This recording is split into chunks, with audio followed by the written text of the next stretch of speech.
Assalamualaikum warahmatullahi wabarakatuh. Selamat pagi Pak Faris dan teman-teman yang lainnya. Kami dari kelompok 3 yang akan menjelaskan mengenai materi akhlak mulia manifestasi ihsan. Sebelumnya, izinkan kami untuk memperkenalkan diri terlebih dahulu. Perkenalkan, nama saya Adinda Tria Febriana dan rekan saya yang lain. Saya Iswina Aina Zahroh. Saya Nadia Anggraini Razak.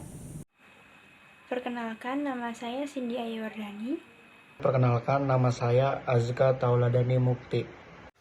Oke, materi yang pertama ialah kedudukan dan ruang lingkup akhlak. Akhlak berasal dari bahasa Arab yang merupakan bentuk plural dari al-khuluq yang berarti gambaran batin, perangai, kebiasaan tabiat atau karakter. Maksud dari sini plural itu artinya ialah jamak atau lebih dari satu artian. Di dalam Quran surah Al-Qalam ayat 4, Allah Subhanahu wa taala telah berfirman yang bunyinya ialah wa innaka la'ala khuluqin adim. Dengan artinya ialah sesungguhnya engkau Muhammad berada di atas pekerti yang agung. Maksud dari sini ialah di dalam Al-Ghazali Ihya Ulumuddin memberikan pengertian akhlak ialah sifat yang tertanam dalam jiwa yang menimbulkan bermacam-macam perbuatan dengan mudah tanpa memerlukan pertimbangan dan dorongan dari luar sadar diri. Sehingga perbuatan yang benar itu ialah perbuatan yang berpijak pada kebenaran dan telah digarisbawahi di dalam Al-Quran dan juga hadis. Dapat dikatakan juga bahwa akhlak itu merupakan sifat yang tertanam dalam jiwa manusia yang mendorong untuk melahirkan perbuatan-perbuatan baik dan menjauhi dari perbuatan-perbuatan yang buruk juga. Perbuatan yang baik itu dilahirkan oleh sifat-sifat yang baik, demikian sebaliknya perbuatan yang buruk juga dilahirkan oleh sifat-sifat yang buruk. Selanjutnya ialah manifestasi dari akhlak, bahwa akhlak yang baik itu dapat diartikan sebagai mahmudah dan akhlak yang buruk itu juga dapat diartikan sebagai mazmumah.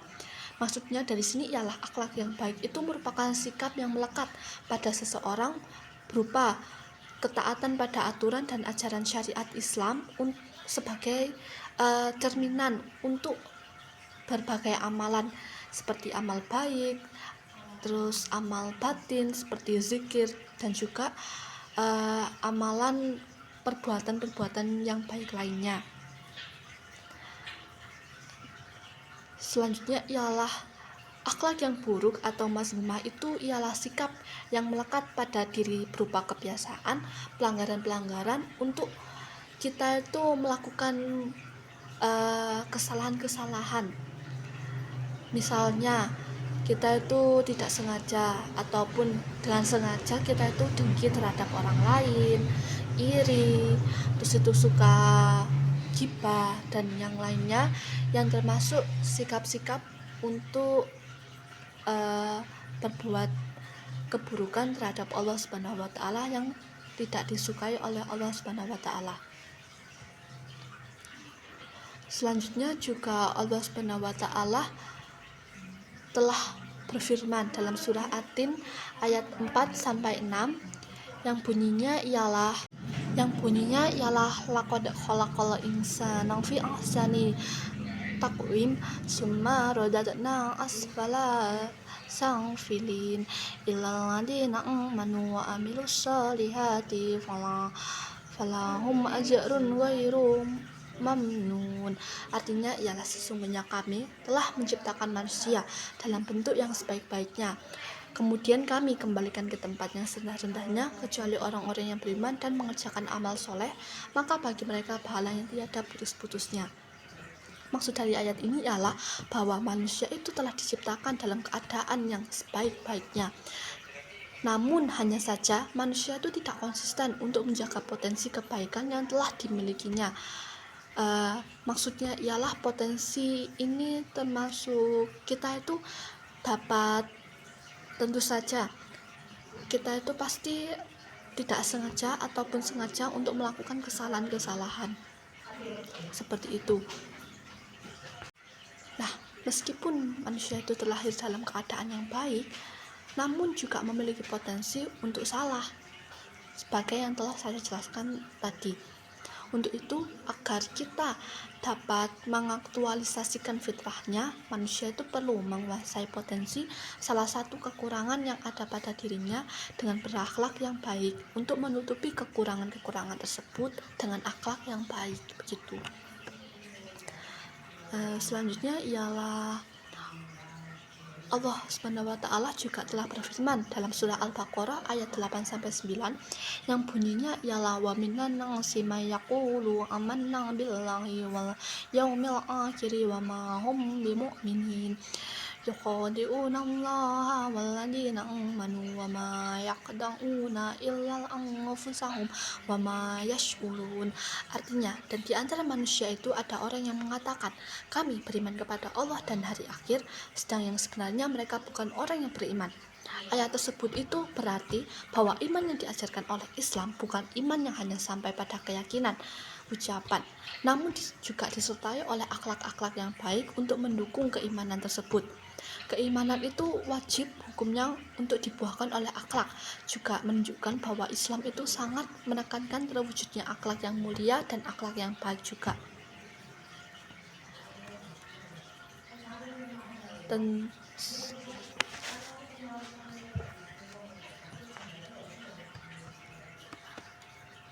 sekian pemaparan materi dari saya.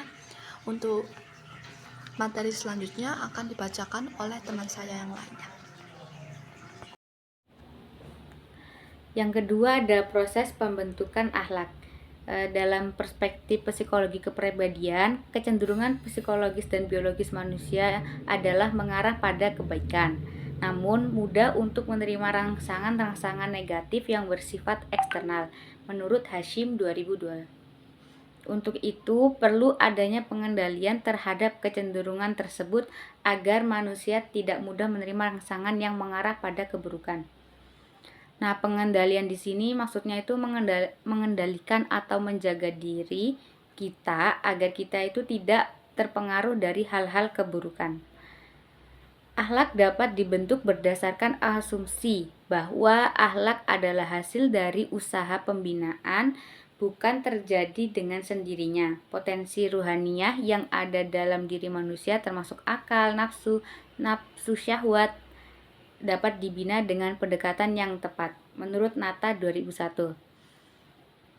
Nah, di kelas ini itu adalah salah satu dalam pembentukan akhlak kita. Selanjutnya, proses pembentukan akhlak dapat dilakukan melalui yang pertama ada pembiasaan. Menurut Al-Ghazali dalam Nata 2002 menegaskan bahwa kepribadian manusia dapat menerima segala upaya pembentukan melalui pembiasaan. Nah, pembiasaan untuk membentuk akhlak yang baik dapat dilakukan dengan melatih diri kita dengan perilaku yang baik dan mengendalikan diri kita untuk menghindari perilaku yang tidak baik. Menurut Likona dalam El-Mubarak 2008 menegaskan bahwa untuk membentuk karakter yang baik diperlukan pengembangan perbuatan baik, kesadaran tentang hal baik dan tindakan baik. Nah, hal ini diperlukan agar kita mampu memahami, merasakan dan mengerjakan sekaligus nilai-nilai kebaikan. Nah, yang kedua ada keteladanan. Prinsip keteladanan efektif dilakukan karena fitrah manusia lebih kuat dipengaruhi dari melihat contoh kebiasaan tingkah laku dari orang-orang sekitarnya. Menurut Syafri 2012 dan Muhaimin 1993. Nah, akhlak yang baik itu tidak dapat dibentuk hanya dengan materi pelajaran, instruksi ataupun anjuran saja, tapi diperlukan pemberian contoh teladan yang baik dilakukan di lingkungan sekitar. Nah, ini dapat dilihat dari keteladanan dari para nabi, cerita-cerita para sahabat, dan para ulama yang memiliki keutamaan akhlak yang baik dan mulia. Yang ketiga ada refleksi diri. Strategi refleksi diri dapat dilakukan dengan cara senantiasa melakukan perenungan atas segala perbuatan baik ataupun buruk yang telah diperbuat dalam setiap rentang waktu tertentu, baik menit, jam, ataupun selama kehidupan ini dalam hubungannya dengan Allah dan sesama. Nah, setelah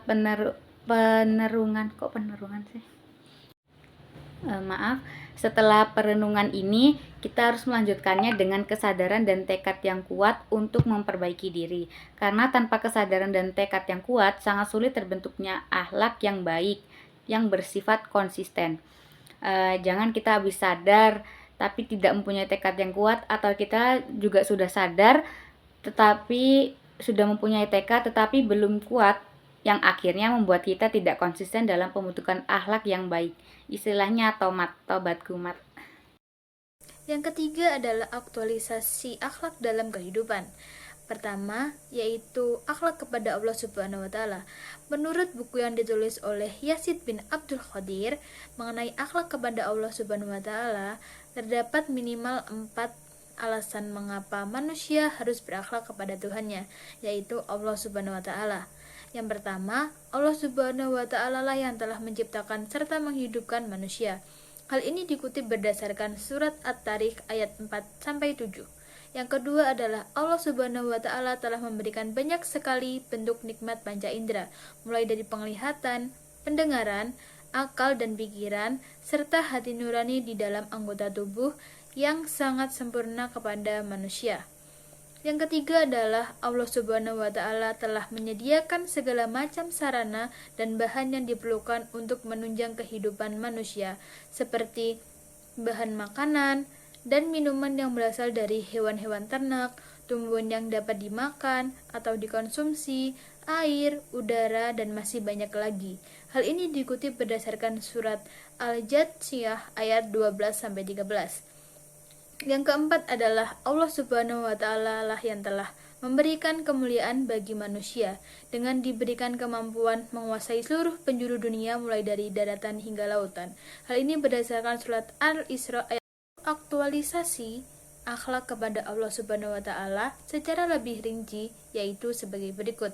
Yang pertama adalah mensucikan Allah dan memujinya. Yang kedua adalah bertawakal atau berserah diri kepada Allah Subhanahu wa taala. Yang ketiga adalah memiliki prasangka baik kepada Allah Subhanahu wa taala. Yang keempat adalah menjalankan peribadahan hanya kepada Allah Subhanahu wa taala tanpa menyekutukannya. Yang kelima adalah berdoa hanya kepada Allah Subhanahu wa taala. Yang keenam adalah zikir. Yang ketujuh memiliki rasa syukur kepada Allah Subhanahu wa taala. Yang kedua adalah akhlak kepada Rasulullah SAW. Seperti yang kita ketahui bahwa Nabi Muhammad adalah Nabi akhir zaman, dan tentu saja tantangan beliau, suka beliau dalam menyebarkan agama Islam sangatlah banyak. Nah, untuk bentuk-bentuk aktualisasi akhlak kepada Nabi Muhammad, yang pertama adalah meyakini akan kebenaran segala sesuatu ataupun apa yang telah disampaikannya. Nah, untuk poin ini kita bisa mengambil contoh dari sikapnya salah satu sahabat Nabi, yaitu Khalifah Abu Bakar radhiyallahu anhu. Ketika beliau dengar tentang cerita bahwa Nabi Muhammad telah melakukan perjalanan Isra Mi'raj ke langit 7 dalam suatu malam, beliau langsung membenarkan perkataannya Nabi Muhammad tanpa bertanya, karena beliau tahu bahwasanya Nabi Muhammad selalu menyampaikan sebuah kebenaran. Lalu yang kedua adalah mencintainya serta mengikuti jejak langkah keimanannya, mengikuti segala bentuk syariat dan pedomannya, lalu melakukan selawat Nabi kepada Rasulullah setiap waktu senggang. Dan yang kelima adalah mewarisi risalah Rasulullah dan segala bentuk perkataannya sesuai dengan hadis. Lalu yang ketiga adalah akhlak kepada sesama manusia. Untuk aktualisasi akhlak kepada sesama manusia, yang pertama adalah akhlak kepada diri sendiri. Bentuk aktualisasi akhlak kepada diri sendiri adalah mengenai bagaimana seseorang berperilaku baik terhadap diri sendiri terlebih dahulu, baru kepada orang lain. Lalu yang kedua adalah akhlak dalam keluarga.